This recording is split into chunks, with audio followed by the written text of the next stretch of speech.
જય માતાજી મિત્રો. હવે આપણે આજે રામાપીર વિશે થોડીક વાત કરવી કે રામાપીરના બધાએ 12 બીજનો ધણી એવું બધું કહે છે, પણ ખરેખર રામાપીરને એવું ઉપમા 12 બીજનો ધણી એટલે કહેવામાં આવ્યો કે દરેક કેવું કૃષ્ણ ભગવાન એના માના કુખીથી અવતાર લીધો હતો. કોઈક અવતાર લે એટલે એના માના કુખીથી જ લેવો પડે, કોઈ બીજ વગર ઉત્પન્ન થાય નહીં. બીજ એટલે કોઈ પણ વસ્તુ બીજ વગર ઉત્પન્ન થતી નથી. આપણે ફળ ફૂલ એનું બીજ રોપવું પડે. આપણે મનુષ્ય પણ બીજ વગર ઉત્પન્ન થવી નહીં. પણ રામાપીર એવા હતા કે ડાયરેક્ટ 5 વર્ષનું બાળક બની અને પારણામાં આવી ગયા હતા. એટલે એ બીજ વગર એટલે બીજની બહાર હતા. બીજની બહાર હતા એટલે 12 બીજના ધણીને સમરવું.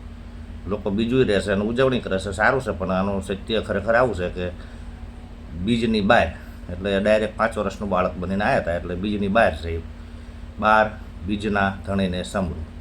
વિડીયો ગમે, વાત ગમે તો લાઈક, સબસ્ક્રાઈબ અને શેર કરજો. જય માતાજી, જય રામાપીર.